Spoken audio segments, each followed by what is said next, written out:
Welcome to the Monday Night Men's Forum. I am Matt of A Farm Hop Life, and who do we have tonight? Hey, it's Christopher with Secure Coop. It's Padre at home with Smith Homestead. Thanks, guys, for being here. Tonight we're talking about social media, a tool or a weapon. But before we get into that, let's start with you, Christopher. Give me a personal event. You were away for a while, and from your home, and now you're back. Now I'm back. Yeah, I got back. No events. That was the week of the hurricane. So I'm coming in, just days after the hurricane, and I was supposed to take a train from the airport to house, and that got canceled because of the hurricane. I guess the tracks are flooded or something. And then I, on the day of, I'm flying out, and the plane keeps going later and later and later, and am I ever going to make it home? And it was a mechanical issue, and they had to send a different plane. But the highlight of last week was I got to go to a little local festival called Scrub Fest, and it's a guy. It's my plant man, actually. It's where I buy my plants from, and he had a festival, and he had David Goodman, otherwise known as David the Good. And I showed up early and stayed late, and that's the ticket if you want to meet some of these celebrities and talk with them and just volunteer your time. Don't so show up early and stay late, and I got to hang out and talk to David the Good and talk to the plant man and just meet some really great locals. And that was mainly why I wanted to go, is just for the networking, to find the people who are doing the permaculture things nearby and connect with them and put a face to a name. So I'm glad I did that. Yeah. Did you exchange contact info, like email or phone numbers or anything like that with either one of those guys? No, I already had been talking to David on email. I had met him once in person before, but it's just good to have a longer conversation and just hang out and connect and be real with them. And some of the locals I should have got contact info, but I said to myself, well, I'll just find out through Sam, my plant man. So, he knows them. And Sam the plant man. Sam the plant man. Yeah, otherwise known as Sam Gamgee, like the Lord of the Rings. My wife calls him that. That's funny. Samwise, yeah. Awesome. Yep. Dude, that's cool. Love networking stuff. Yeah. That's a personal event. That's cool. That's Padre, why don't you go ahead with a personal event, please? I haven't really had anything outstanding that's happened in the past week or two. Did have Pumpkin Pie Festival. That was fun. That was our biggest booth setup ever. Did decent, not as well as I was hoping. Big event wise, I got something or someone prowling around my farm. I'm actually right outside right now with a spotlight on watch as I'm doing this with y'all. There you go. Do you have a rifle in hand? Are we gonna have is that where you're muting yourself in case a gunshot goes off? I got a 12 gauge with me. Nice. Well, if you drop off, we know why. Yeah. Actually, you know what? It'd be way better if you could flip on your camera and we could watch the whole thing go down. Like one of those old cops. Yeah, exactly. Stick my phone in my pocket and body cam it. Oh, yeah, that'd be perfect. It'd be so great. Wow. What do you suspect it is? I don't know. There's been reports of a black panther prowling around. Oh. So that's kind of what I'm on the lookout for. I've lost about 15 birds in the past week, so I'm not sure what's going on. Yeah, it's been a fight. Whatever's happening is happening at night. So I've had some late nights here lately. Holy smokes! Well, you don't sleep anyway, so this is perfect for you. Yeah, I sleep 3-4 hours a night. Dude, that's nuts. You're crazy. What do you got? Slugs in that thing? I got right now I got buckshot in it. That should handle most anything I come across. Mm-hmm. Yeah, sure. Nice. Well, yeah, feel free to interrupt if something exciting happens, we'll be right back. Okay, we got Padre coming in. Hold that thought, Christopher. We've got a live update on with Padre and his Panther. And that would make the podcast really bump the numbers, right? Yeah, really. Padre versus Panther. Yeah, I'm not legally allowed to shoot it. So there, we'll leave that up for a second. Padre versus Panther. You need a coupe door opener with phone notifications. It sounds Hey, like. that's true. Man, if someone would build that thing and get it done. Yeah. Oh, yeah. Okay. Long Story Farms, thank you for joining us tonight. Hey, man, what's up? How's everybody doing? We're doing All good. right. So let's hear your personal event. I won the Grow Newberry Farmers Market Apple Cook-Off. Dude, Cool. nice. Yeah, I forgot what you made. What did you make? I made apple strudel with caramel pecan sauce. Ooh, that does sound Have good. y'all ever seen the pictures of his cooking? Like, I want to go to his house just to eat. Yeah, I was thinking I'd bring him here, but yeah, I guess I could go Yeah. there. yeah. Either way, man, I'd love to have you guys. That'd be great. That would be pretty cool. Yeah, yeah. But yeah, I mean, we just been going to the market and stuff. Nothing too exciting going on. That was just. I mean, my wife we got a call from the organizers like, hey, we don't have a lot of people signed up. You guys, man, making something. So, and it was fun. And yeah, market's been going pretty well. We're really consistent right now. It's not enough to make a real dent, but it's we're really consistent and growing. So I'm happy with that. Good. Yep. That's the kind of growth you want. Consistency, yeah. Yeah. Yeah. Reliability. Thanksgiving turkeys are going to be a nice little bump here at the end of the year. That's a good one for us. So I saw someone had a couple of questions about those, about like, they put down a deposit, but what if the turkey dies? Like, do they get like their deposit back or something? yeah, I would just refund the deposit. I mean, we keep them in a tractor because they are pretty, stupid, but Invulnerable. Sure. yeah. But we've only lost one in the brooder of the 40 we've raised total. This is our third year doing it, and nice. we did 20. We did 20 this year, and we lost one in the brooder this year. But that's decent. I'll take those odds, Right. But yeah, so we sold all of them that we did last year. We sold all 10 last year, and this year I'm pretty sure we're going to sell out. As a matter of fact, I'm worried that I should have been a little more aggressive on that, but it is what it is. So aggressive how? I mean, like I should have grown 40 birds. I probably would have sold them.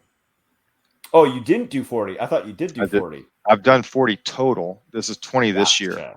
Gotcha. So 10, and 20 this year, and I was being conservative, and I wish I'd ordered like say 20, and then ordered 2 weeks later 10 more, and 2 weeks later 10 more, something like that. And then I could have harvested them all at once, and they would have been like 3 different sizes. So there you go. Where people want them. I think that's what I'll do next year, but I don't know. Live and learn, man. I was really, I was worried I was going to be, where am I going to put them? Put them in my freezer, and no one's going to want them for another, they're going to be hard to sell if you want to get them for Thanksgiving or Christmas. So I didn't want to go too crazy. And, but I've gotten a ton of interest at the farmers market. So I think we're going to do well with that. Nice. Do you do anything particular, like no soy in the feed, or like? Yeah, we're raising them. We're raising them non-soy, non-GMO feed, and they're on pasture, so they're in a tractor we move every day. Yeah. So there's going to be a lot of demand for that kind of quality. Yep. Yeah. Are you guys more turkey like eating on Thanksgiving and Christmas, or ham on Thanksgiving and Christmas? Both. Both. Just why pick? We typically have both on Thanksgiving, and we actually have a goose at Christmas. Ooh. Yeah, we've done turkeys, almost exclusively turkeys for Thanksgiving, but I'm married to a Venezuelan, so people show up with whatever they want.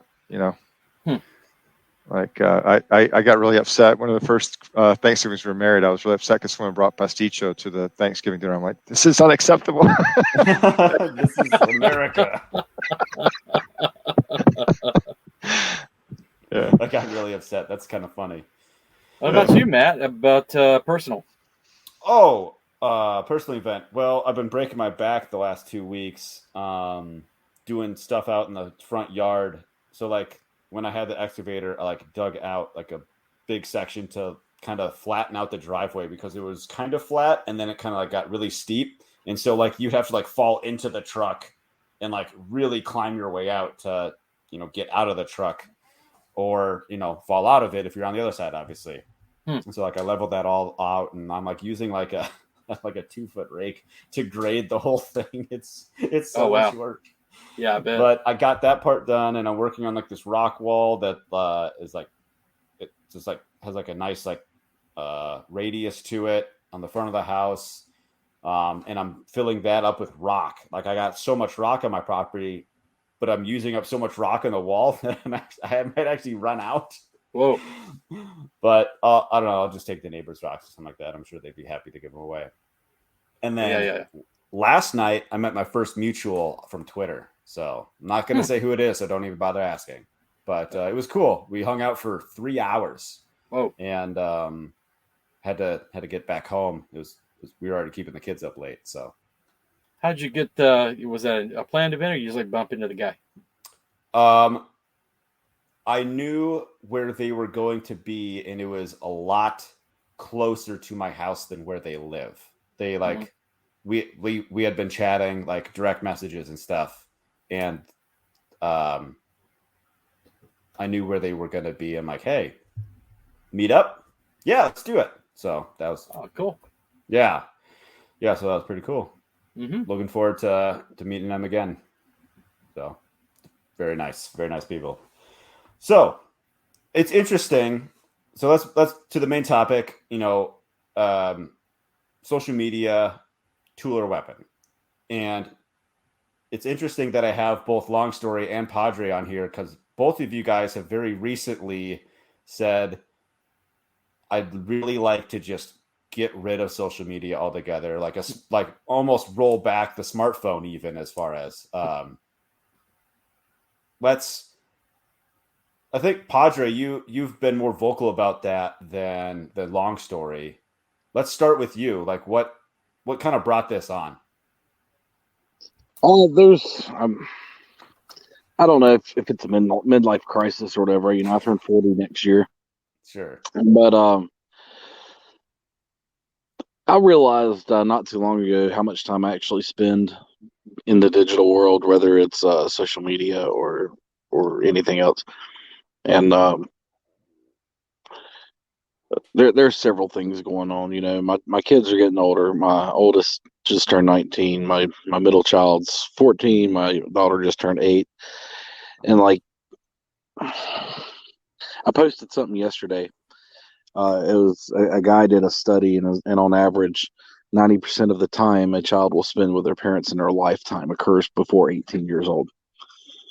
And so that's kind of the path I've been down.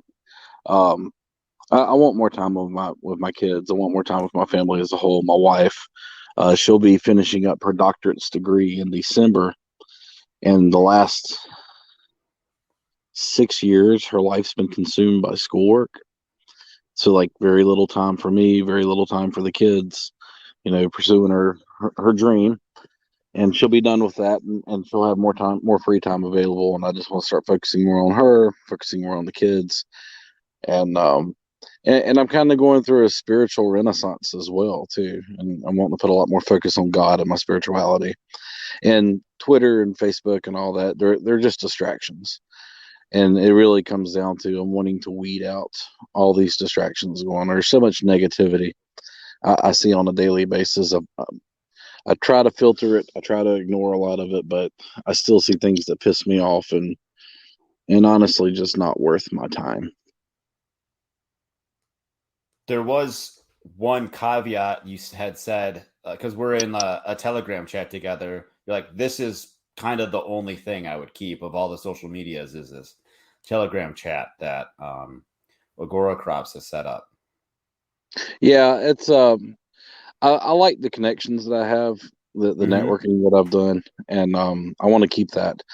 it's nice to bounce ideas off of somebody other than my wife. It's nice to have people to learn from and watch the wins, watch the failures, learn, grow. It's a really good resource.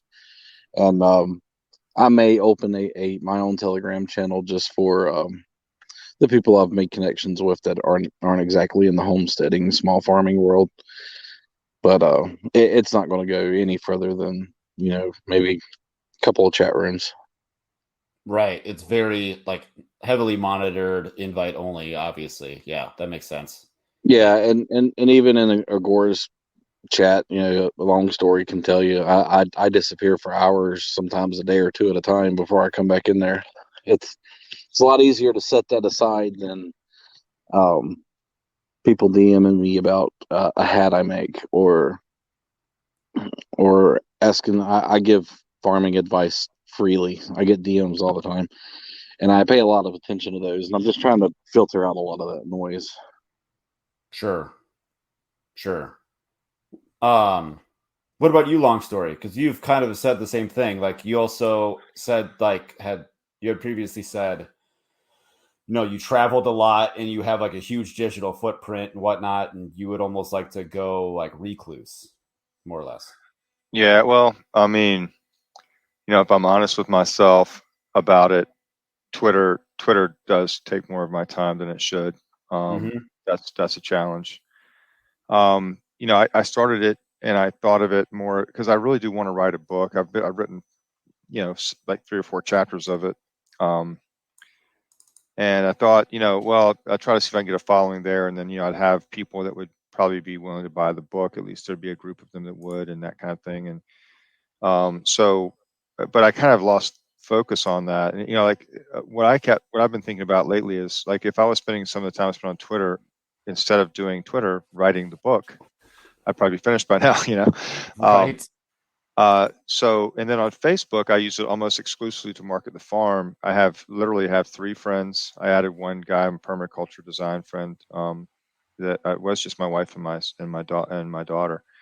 And that's a lot healthier. I jump on to take care of whatever's going on with the farm stuff. And, I check in on some groups I follow, like High Tunnel group and a market gardening group, that kind of stuff. And it's a lot more of like a tool that I can use as opposed to a weapon. Following the theme of the night. Yes. I think Twitter has also been great. I mean, I have met I've met at least 3 of the people in the that Telegram chat that are also Twitter mutuals I've met in person. They've bought from me, which is incredible. Yeah. It's a great thing, and it's also cool that someone meets you online essentially, and then meets you in real life and doesn't end all contact. That's gratifying. I'm half joking, but anyway, but yeah, I think Twitter has become like Homestead Padre was saying, a little bit of a distraction and something that I'd like to be a little more focused on, getting some things done. I had a rough summer. I wasn't feeling that well for most of this year. Just started feeling better recently, and I definitely spent a lot more time, on social media and stuff like that, just being distracted when I don't feel well. And I think you'll see less of me just by virtue of the fact that I'll be busier doing things that I want to do. So, but a lot of times I'm sitting here at work and I'm on a boring conference call every now and then. I'll just throw something out on Twitter, and that's kind of fun just to keep the day moving. So anyway, those are my thoughts. That's not very coherent. That's what. No, I could see hey, I'm on a boring conference call. I'm just gonna scroll or tweet something real quick and get back to it, or whatever. It's almost like the constant, gotta keep doing something, and Twitter's like the easy button, or social media in general is the easy button to scratch that itch, more or less. Yep. Even though if it's a really weak scratch, I mean, it's a really weak scratch for that itch. So. Yep. I mean, I think the danger of it though is that it feeds into some of the negative aspects of your personality if you're not careful. Mm-hmm. It can feed into some narcissism um, and things like that. So you've got to really be self-aware and watch that. Very much so. How about you, Christopher? Well, it's definitely both weapon and what were the options? I'm sorry. A weapon or a weapon? Yeah, a weapon or a weapon. It's certainly both of those. And Weapon or a tool?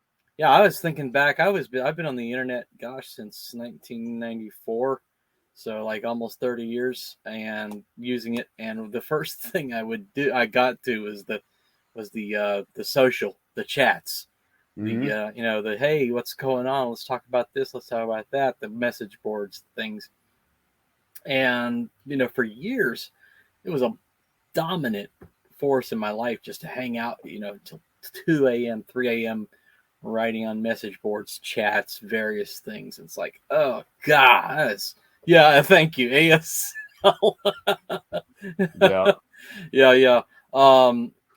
So just on only in the last like 10 years has that even been less of a real problem for me. Like it was just so serious, like big time suck. And and even now it's still often a big time suck. And but now the thing is, my family humor was always just so important.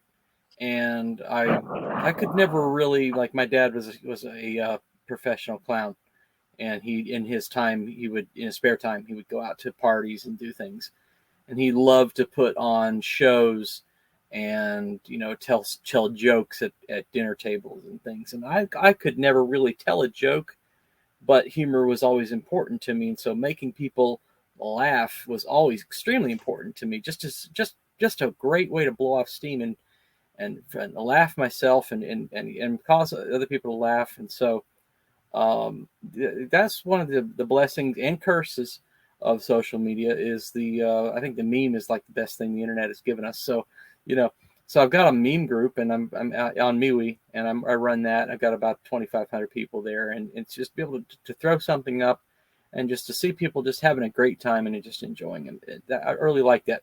I like it too much, so I have to push myself back from it. This last week I signed out on Thursday night, and I haven't been in at all until today, this evening, when I had posted about our video, and I was glad about that, just to take a little bit of a break.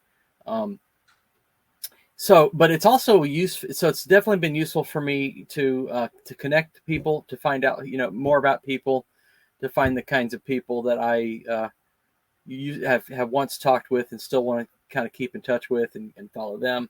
Right. But the other thing is, it's just really good for a business, to like make yourself known and be known and be in top of mind. And I've been struggling to finish Secure Coop, just technical issues. But being able to talk about it with my friends, hey, this is what I'm doing, this is what I'm going on, and a lot of them still keep in mind, hey, he's doing that project. So yeah, it in that respect, it's definitely a good tool. It's just man, if you're like me, you got that addictive personality. You got to watch yourself and push back from the table. And I don't get any of the negative of social. I used to do a lot of like internet debates and discussions and things, and that definitely riles up your blood pressure. But lately, like, if the conversation, if it's apparent to me that person is just cannot be reasoned with, and you can tell pretty quick, I'm like, okay, here's what I'm going to say about it. Have a nice day. Unfollow. So, yeah. But yeah, just it's got its pros and its cons, but it's like every human interaction. We just figured out a different way to make human interactions possible. But that's what we've been doing for thousands of years. So, right. Yeah. I don't think I get into the discussions as much as everyone else here, or did. I don't have the energy to just like keep at it. Like, oh, they replied, so now what is my reply going to be? And then like, because that's what I had done like a handful of times when I first got on Twitter, and now I'm just like I don't care. I kind of like my echo chamber. Like I'll just throw something out, and people be like, yeah. And the naysayers, what do you block them, or just what do you do? They don't come around. They don't come around. Nope. Actually, I did post one thing recently that I had on. I posted on Twitter and then did like a really quick video on TikTok as well. And I think it was only liked by guys. I got 2 bad comments from women, one on TikTok and then one on Twitter. And one was like, so the comment was like men, like find yourself like a good woman that was like, you have like raw potential and like she will help you to, you know, refine it into something great or whatever, you know, because like that's a very pro-woman statement. That's kind of what I thought. Like it was I said that as a man, like I speak as a man. Yeah. And like from a male perspective, as like it was an admiration of my wife because I was like stuck in like one, like mentally stuck in one thing very recently. And she's like, well, let's talk about this. Let's, you know, what about this? What about that? What about this? What about that? And she like very quickly like pulled me out of this like mental rut I was in. And I'm not ready to talk about it yet. It's not like, you know, like depressing or sad or whatever. I just don't know where it's going. I will share eventually. It's not yet. No hurry. But yeah, I was just like, so we write notes to each other in the morning, just like, hey, thank you for this. Today I'm thinking about this. Today I'm worried about this. Today I'm looking forward to this. Like it's very like quick kind of, but it actually like opened up like our communication more or whatever. And so like when after that conversation, I said like, thank you for doing this thing, like talking me through this last night, whatever. So I was speaking. That's where I was speaking from when I wrote this tweet about like, you know, finding a good woman to help you be basically a better guy. Yeah.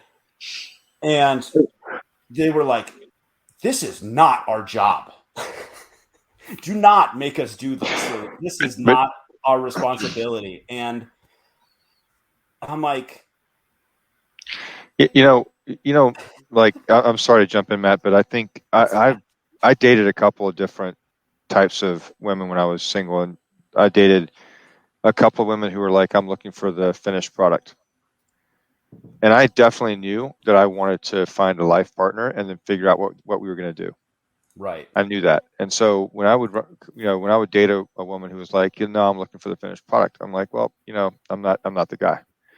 And, you know, and I think it's probably okay. You know, it's okay. Right. If that's what they want, great. But I don't think it should be like, you know, you're not talking to all men or all women, probably with that statement that you made. You know, you're talking to people that are receptive to that. And, you know, if they're not, then you're like, hey, you know, okay. I mean, I had an interaction on Twitter that I regret. I retweeted this lady who was talking about having a hard time with her toddler and her newborn and her rescue dog and why her toddler couldn't handle the rescue dog. And I'm like, I just thought, oh my gosh, man. I mean, the whole thread was about like therapy and all these problems and everything. And I'm thinking to myself, you got a generation of children raising children. It's insane, you know? And I wish I hadn't retweeted her. I guess were not necessary. You know, things like that I've done that I'm like, oh, that wasn't really necessary. I didn't have to cause that person that anguish or feel like she was being targeted. But other than that, I try to stay really positive on Twitter. I try to like in any interaction I have. And, you know, if there's something that's too much for me, I just don't respond and don't engage. I'm trying to be better at that. I mean, discretion is the better part of valor, as they say, right? Right. Anyway, there's always going to be people that wants to argue, and you know, I don't know if y'all seen the old World War II poster images I've been posting on Twitter. Yes. I had somebody DM me and call me a communist for doing that. It made absolutely no sense to me, and I didn't respond. I actually just blocked and deleted. But It's crazy. it doesn't matter. There's always somebody who wants to argue with you, and I used to be one of those that would argue back, and now I very, very liberally use the block button. Right. It's made Twitter a much better place for me to just block those people out. Yeah, that's a very healthy thing. I like Facebook, and I use Facebook for getting my content that I push over to MeWe. And a lot of those people, like, they're really toxic. I just unfollow them, but I stay on as friends. I'm not saying to that person, you are not my friend, but I don't have to listen to you say stupid things. And that has helped me a lot. That's just. Oh, my mute list is much longer than my block list. Some people, I just mute their accounts. Lost Monk story. Yeah, his kids got home, so he said he's going to drop out. All right. That's a priority. Yep, that is a priority. So Twitter is not the place, turns out, to have any form of discussion practically. Like, because we always assume, I think just in social media in general, we assume we understand that other person's point instead of like, well, maybe they mean this. But instead of asking, do you mean da da da da da da da? They're like, wrong. They're just like, you're wrong. You're dumb. This is why. And big reason I don't like Twitter. Yeah, it is, man. I'll tell you what, it's a really great place if you want to verbally, lightly harass billionaires. I'll tell you that. Elon Musk said something. I don't remember what it was. And I said something like, do it or sit down and shut up. That was it. That was the whole thing. Did he notice? No, nobody pays attention to me. Yeah. That's fine. I like it like that. I'll be back here. And if he's Elon, he probably is not even reading his replies. I'm in the back of the room. Yeah. Yeah, it's just so it's hard to understand meaning, and you don't have tone of voice or body language or anything like that when you're looking at a text, right? Yeah. So I had a guy take a swipe at me yesterday on a thread that I was commenting in, and I made the comment that we just need to go back to pre-industrial revolution technology and end there. And I said it as a joke, because 2 tweets before that I was talking about how Sweden is trying to reinvent the sail and bring wind power to cargo ships sailing across the ocean. And I made the comment, and I was like, we have the knowledge to incorporate some of those older technologies into newer technologies and be more efficient and cleaner. And the conversation was on clean energy, right? Whether solar panels and wind farms was actually worth it. And so yeah, he made a swipe at me, and I asked him, I was like, did you take a swipe at me? Like, I just straight out asked, because it was either that or like I felt my blood pressure go up, because I was like, that's he didn't understand my meaning. So we're not friends or anything. I don't know who the person was, and he wouldn't even like any of my stuff after we smoothed everything out. I don't really care. But it's just, for context of this discussion, it's so hard, to know what somebody's meaning if you're not there in person with them, I would much rather have a phone call than a text conversation. Very much so. What made me you made me think of something, Padre, is after Queen Elizabeth died, you had this post like, I'm like, my heart goes out to my fellow Britons, or my followers that are in, like, I think European in general, I think is what you said. And I messaged you privately, and I'm like, because I was curious, and like having it wide in the wide open was not the place to do it. I was like, why? Like, what is the significance of this death, other than it's a human life, right, kind of thing? And you like laid it out for me very well, and I actually appreciated that, because I'm like, I was just I was just curious. I'm like, I must be missing something. If Padre has this, is making this kind of comment, I must be greatly like undervaluing something here that I'm just like, I'm not seeing it. And so, there's the time and place to, not go public with your comments. You can just, be open-minded and say like, hey, can you explain this thing to me? Because I'm not getting it. No, I caught hate for that tweet too. I catch hate. Really? Yeah, because there's a lot of anti-monarchists around the world. Period. So, had a couple of conversations with a couple of those people, and by conversation, I mean they told me what they thought about me, and I ignored them. See, I didn't even care about the monarchy part because it was your comment was about like the stability of Europe as a whole after that, not pro or anti-monarchy. It was just like, yeah, it was stability of the region, like it or not. That's kind of what this hinges on. Like, I don't know. And if people can't see that, I don't know what to tell them. Yeah, like her or not, like monarchy or not, there was a lot of geopolitical significance to her death. And, we're going to see it play out in the next year. Okay. Yeah. Interesting. Who is that? Who is talking? Is that? Oh, that might be my son. Someone shouting at me? Okay. Right, let me put you on mute. All right. Padre, you have you're on like Rizoma. Is it Rizoma? How do you say that? Field school class?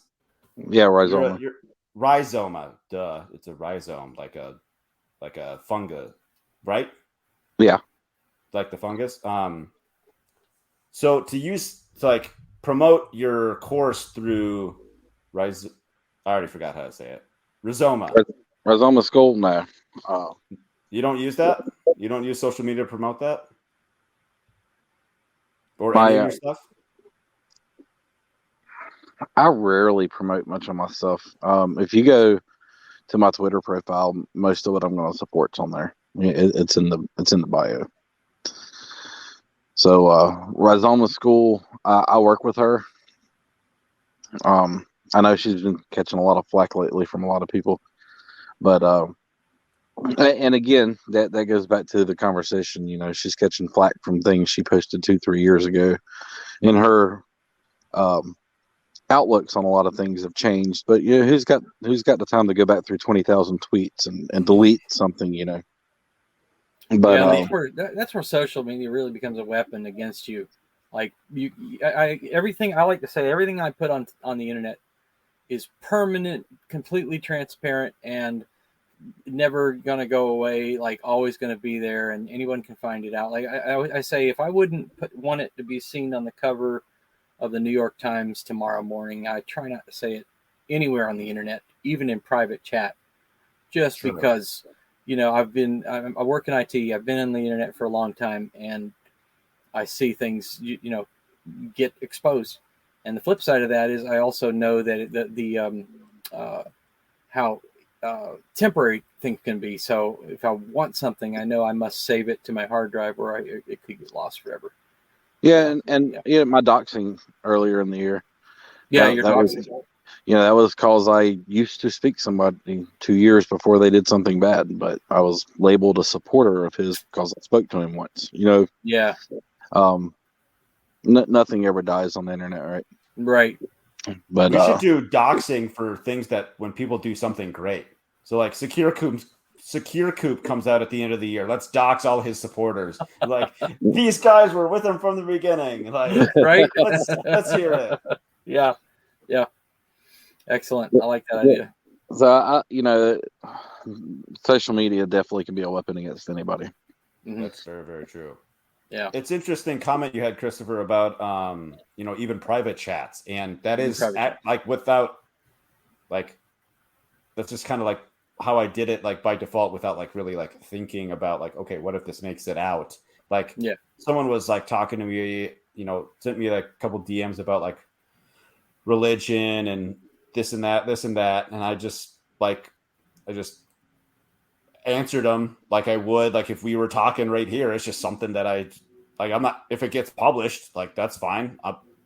Nothing to hide there. I just not too outspoken about the particular thing. And she was very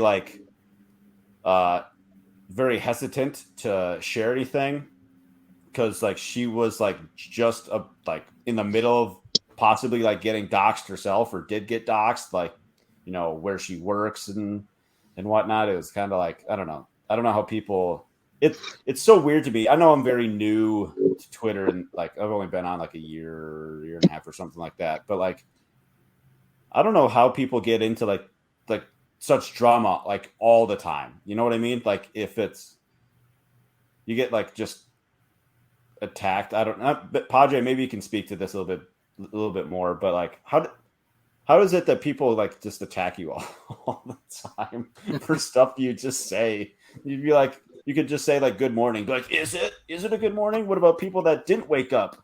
What about for people that it's nighttime? Man, when Kanye West came out with his first gospel album, I made a comment on Twitter about how I was weary of him, how it wasn't just a money making scheme, right? Because there's a lot of money in God. Mm-hmm. I had Christians telling me they were going to rape and murder my daughter and wife because of my comment on Kanye. So, like, it's people, when people have a screen between you and them, yeah, they're very bold and very brave in what they say. The doxing thing, funny story when that happened earlier this year. There was calls, you know, when you get doxed, they want people to call your job, get you fired, mess up your marriage relationships, things like that, right? And I had 3 people call the Smith Homestead to get me fired, which I thought was just hilarious, and I was the person they talked to. That is pretty good. No, I got to hear it. What did they say? Are you gonna fire? Yeah, he supported this mass murderer, and you know it doesn't look good on your company that you have an employee like this, and we want to know if you're going to do something about it and fire him. And my response was, I'm not going to fire myself, no. Well, they hang up at that point, just click. One person usually, well, can I speak to your manager? Said, I am the manager. She goes, can I speak to the owner of the company? I'm like, I am the owner of the company. Like, you do a little more research before you try to get me fired. Let me talk to your dad. I learned lessons. I paid extra money to have all my business information privatized from my web address and all that. So, right, learned some lessons from that. Yep. Understood. Now, I heard something the other day that it was Jordan Peterson. He said that whatever price you have to pay for telling the truth, it's worth it. There are times when it is just a good idea to say something, and you're just going to know that you're going to get bitten for it, and you're just going to have to stand up and be bold about it. And I don't always know when that is, but sometimes it's clear to me that I need to say something right here, right now, some little insight into the situation that might help perhaps turn the tide of a public opinion about it, or at least my own little corner of the world. Sure. And get the people to think. And I like to say when you friend me on Facebook or MeWe, that I'm going to try and make you laugh or think. You know, I want to either cause you to enjoy, have a good time, or worship or think. And so, you know, there's places where you don't. It's not the best place to make disciples of Jesus in social media, but there's those little things you can say that do encourage people to start to think about some things, maybe, you know, and you don't have those great conversations like you would in person, but they contribute, they do help. So there's times and places where it's the right.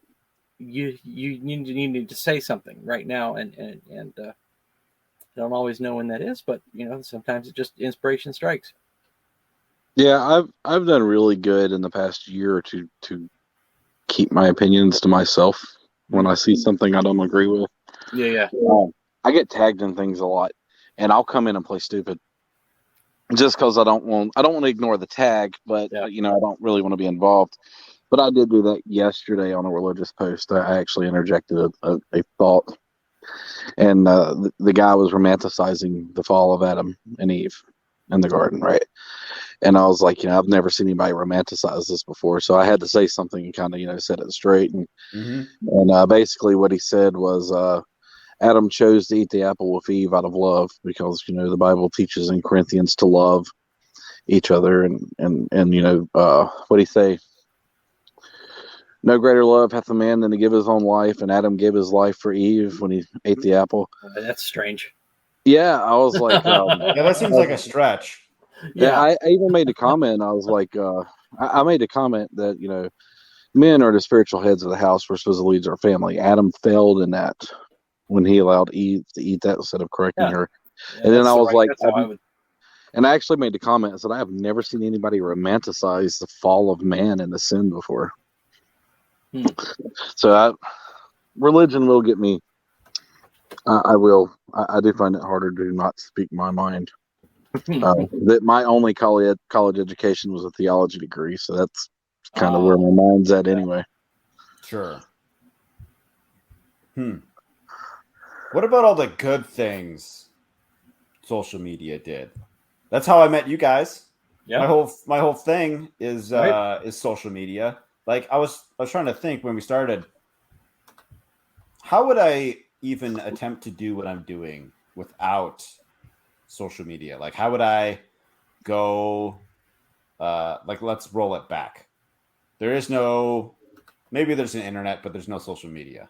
Right. Which it seems impossible. That'd be weird. I'd have to just Google, Smith Homestead or search for see Secure Coop on we used to do Google Maps blogs or something. I don't know. Oh, we do, in the early 2000s we did a lot of blogs, and I don't remember how we found blogs. They got passed around.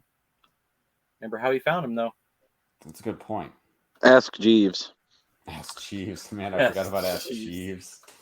But I use that website a lot. No, yeah, networking. I say it a lot on Twitter. Like Twitter is a great tool for networking if you use it properly. Yeah. Right. I've met you guys, Long Story Farms, all the guys in Agora Crops. I value all of them. Rhizoma School, everybody's attached to that. I value them. It's funny. I'm in both groups, and there are members of both groups that don't like each other. And so it's really? one of those, I didn't know that. Yeah, that's one of those cases where I just keep my mouth shut and watch things go back and forth. But I've created a great network. I've made good friends. Homegrown Sanctuary on Twitter. I talk to him daily on the phone.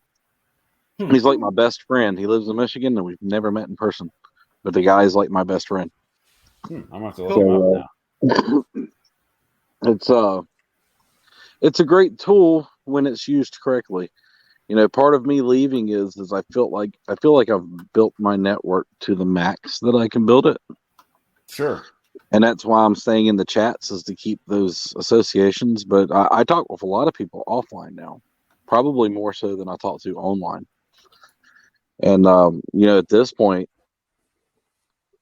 I'm kind of trying to just use it to teach people, or maybe make people think about things, what's going on in the world around them, food self-sufficiency. Right. And of course, social media has made it possible for me to work from home for the past 2.5 years. Part of me getting off of social media is a lot of my income is now coming from my local area and not so much Twitter anymore. Which is why I don't push a lot of my stuff on Twitter anymore, because I'm not really needing it like I used to. That's funny that you went on Twitter and then pulled back into local sales, because there's all these groups online that are like, you gotta get that Wi-Fi money, bro. Which makes sense. It's a good, if you were to, sell your Substack or a membership to whatever, that scales. That makes sense. but sometimes you can't scale everything infinitely, like a Substack or a membership to something. The bad thing about those hard to do it. Substacks is eventually you're just going to be regurgitating information over and over again. Like what are you saying that hasn't been said before? Right. Like, And even my own thoughts. I only have so many thoughts. Yeah. sure. Or when I throw out newsletters that's got homesteading tips and tricks and gardening tips, my knowledge only goes so far. Like at some point, I'm just going to start regurgitating old stuff. So like, I don't feel like that's a sustainable model. I think Christopher's looking for a charger for his laptop or something. I am. My stupid laptop is unplugged and I didn't even know it. I get low battery alarms. I'm sorry, guys. That's all right. I am. That's exactly what I'm doing. I'm just looking, like shuffling. Yeah, I'm trying. I got a rat's nest down here. I'm not going to show it to you, but it's like. All right. Well, I'm going to mute you for a second, okay? Yeah, that's fine. Okay. Christopher disappears from the screen. I know. All of a sudden, there's all this ruckus. Oh man, what was I going to say? Remind me the last thing you said, Padre. Oh, I was talking about regurgitating information because there's only so much you can post and write about it. Yes. I wrote for a website called Barbarian Rhetoric for 3 years. I mean, weekly, sometimes twice weekly. And I finally quit writing because I was like, I just don't really have anything else to say. Yeah, I tapped out in whatever that vein was. Yep, that makes sense. I was thinking for like a certain subject, like could I just train like an AI bot to like, because I don't really, there's not a lot I want to sit down and like write out. So could I just like feed it information and then it spits something out and maybe I could like fine tune it and then publish that instead?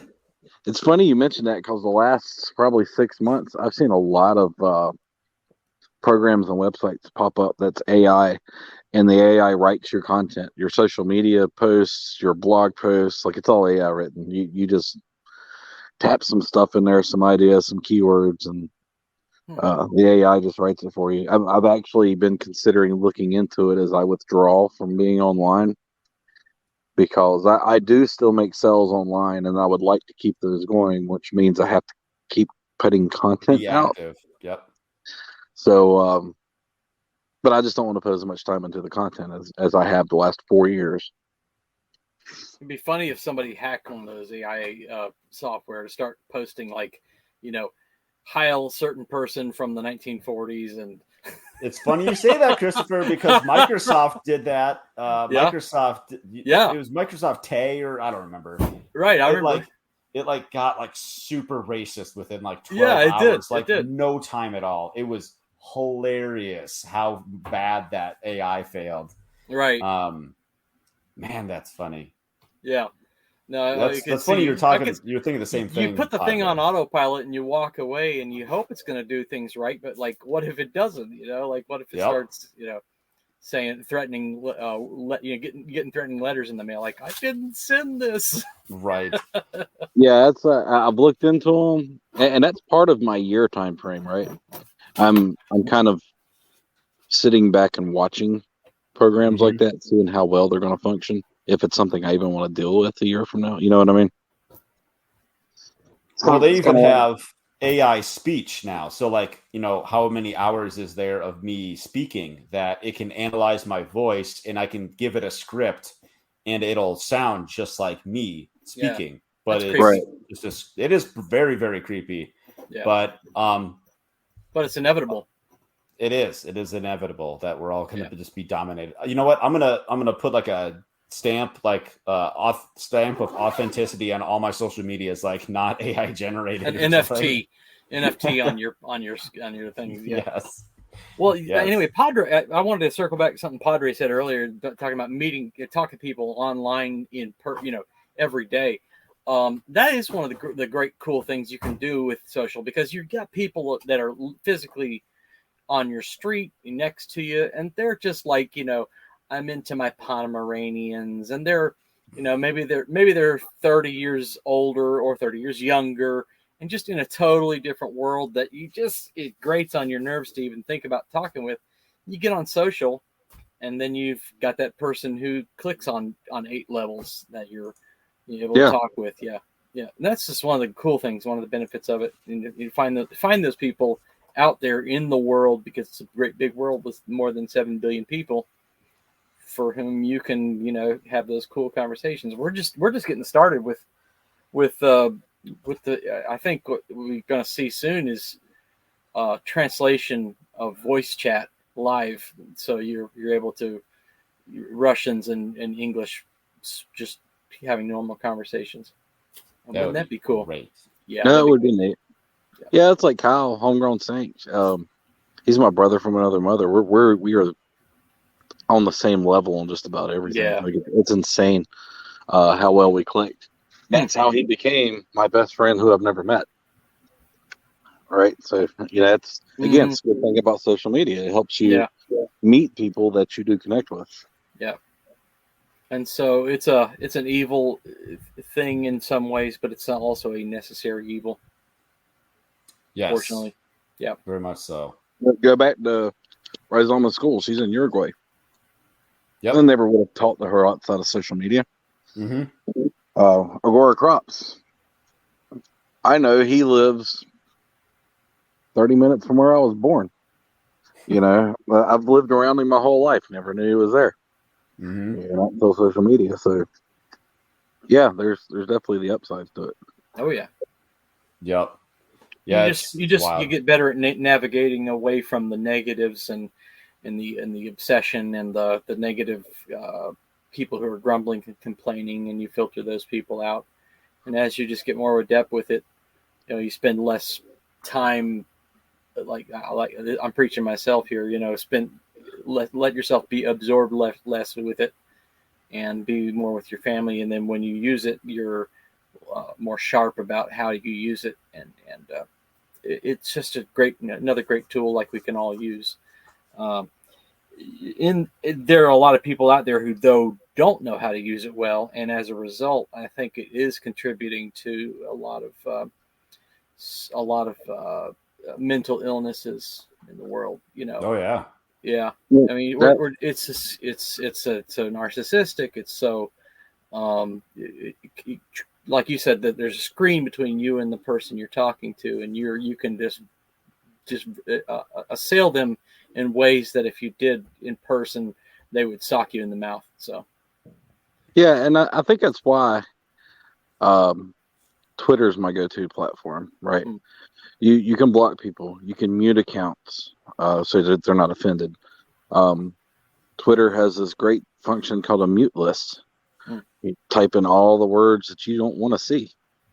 My mute list is long, and it contains words like Biden, Trump, elections, like all that's. Oh man, Hop life. I didn't even know that was there. Now I'm gonna have to get on there. Yeah, and then Twitter just come out with this great thing called circles. Yeah. So now you can put out content, and only the people in your circle can see it, and you don't have to worry about all the negativity coming into your. Oh, it's like a little bit. It's like a private group chat. Yeah, like a group chat. Yeah, it's like an open group chat. Right, because everything on my Facebook is all friends only. I found that there's way too much exposure when you put stuff public. If they want to share it, too bad. They have to copy paste it. And that would be like a big deal. And now that Elon owns Twitter, it may perhaps be actually finally stretching my legs into that space. I don't know. Yeah, I have no hope for Twitter long term. I'm not gonna lie. I'm very bearish on Twitter. Okay. But yeah, that's why I like Twitter over Facebook. Or I was on Parler for a little while before that got shut down. Mm-hmm. I've done Gab. I have a profile on Gab. I didn't like it. Fun fact for anybody that thinks about opening a Gab account, they do not. There's no ability to cancel your account, to delete it. You have to send them an email request, and I sent one a year and a half ago, and they still haven't deleted my account. So there you go. But Twitter, I like Twitter because it gives me more control over Okay. blocking out all that noise. I can filter more things there. One thing that I considered doing was having a second phone where I have like if I, since being like in content creation or whatever, which still sounds so stupid to me, which is like whatever. Well, I'll just leave it there for now. Like I'll have a phone that like just I can do like social media posts or whatever, and like I can basically just throw it across the room and like be like It's not a bad idea. It's over there. I don't care about it over here. Here's like my other phone that I can still like text my parents, my wife, or like take pictures of my kids, but just like leave it at that. Like it's like just there's no BS on there. I almost went full like. Yeah, I've considered that. As I'm getting out of the digital space, keeping my smartphone to just use for what I do digitally. So like my personal account on Twitter is not going away, but I won't be posting on it anymore. But I will be posting on my business Twitter account. So, but yeah, just getting a dumb flip phone for my everyday use. It's not too expensive to get a really old used phone. Like this guy right here is my old tester phone. I'm using it for testing software, and it was like $40 or something. There you go. You could probably get it for $20 free. You just need something to be able to run the software, which is not that much. So, right, yeah, and Wi-Fi. You don't need a service. You don't need a paid service. You use Wi-Fi. So, yeah, I can buy a singular flip phone from AT&T for $49. Yeah. Nice. Yep. Well, it is about time. Let's wrap it up. What do you got? Is there anything you guys wanted to say before we sign off? I think we got it. Yep. I can't think of anything else. I just want to say I'm in South Mississippi and I'm wearing a flannel shirt right now. This is stupid for October. Shoot. It's about to get cold here in Florida. When I say cold, I mean, okay. When I go to stay in the car camping, it'd be high 40s. And so that'll be pretty nippy. We're under a freeze watch. What's that? We're under a freeze watch. Oh, daggum. I am zone 9 agriculture. Yep. It's not supposed to freeze in October. Yeah, we're zone 9. I am zone 5, and it was 29 degrees this morning. Oh, you can keep it. You made that choice, sir. I'm not complaining. I'm just saying. And my garden beds are already covered. Like they've got that. I already did a video. They have like the plastic shield, like that basically rolls down or whatever. Padre, we need a panther update.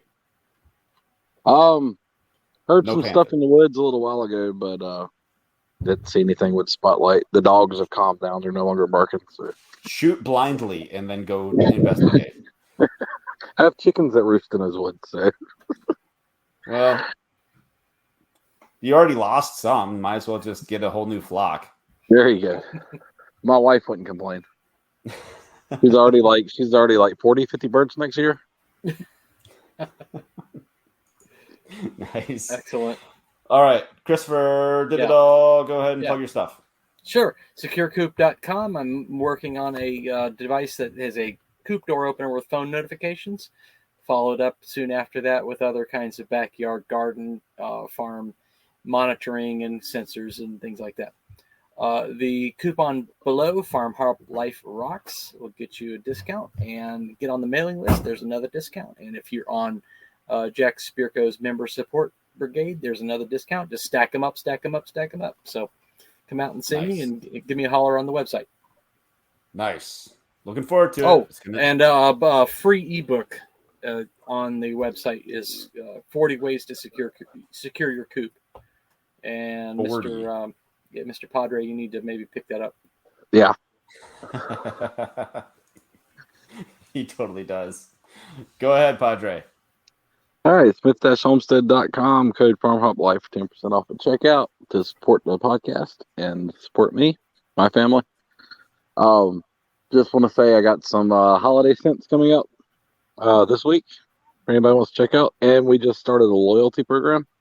So the more you shop, the more you're going to save. Nice. I like it. Excellent.